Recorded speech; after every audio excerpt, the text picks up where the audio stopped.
primer paciente, un paciente de 60 años con un cuadro de una bacteremia complicada, en el que vemos que hay una colección heterogénea en el espacio epidural posterior, heterogénea en T1,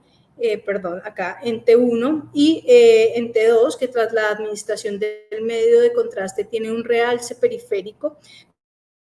correspondiente con una colección que está condicionando una compresión del canal medular, esto en relación con un absceso epidural. Recordemos que dentro de las cosas más importantes que debemos tener en cuenta en este tipo de patología es el tipo de realce. Vamos a ver que es un realce variable cuando ese absceso está en una etapa inicial, en una etapa de flemón, y posteriormente cuando ya el absceso está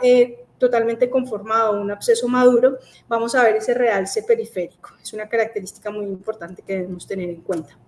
En este otro caso, vemos una paciente joven que se encuentra en un posoperatorio de cirugía de columna por una fijación del E4 al E5, vemos los cambios posoperatorios, pero adicionalmente vemos que hay un compromiso del cuerpo vertebral que se encuentra destruido y hay edema de estos cuerpos vertebrales y del remanente del disco intervertebral que tras la administración del medio de contraste encontramos un realce heterogéneo y nos permite identificar una colección intervertebral que tiene un componente que se extiende hacia el espacio epidural anterior y hacia el margen izquierdo de ese espacio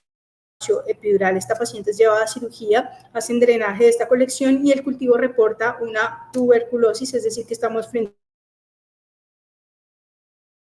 a una enfermedad de Poth. Como podemos ver, los abscesos epidurales tienen una presentación variable, como lo vimos en los dos casos anteriores, pero es importante que tengamos en cuenta dos cosas, que está relacionado principalmente con espondilodicitis o en segundo lugar con artritis séptica, y que estos son diagnósticos que son una emergencia quirúrgica, es decir, cuando nosotros hagamos este tipo de diagnósticos debemos comunicarnos con los médicos tratantes e informar este diagnóstico pánico.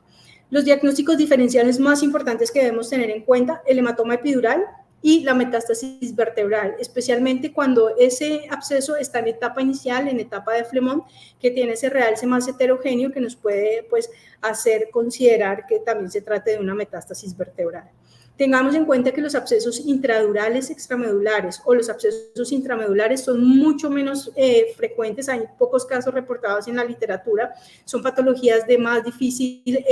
tratamiento y con un peor pronóstico.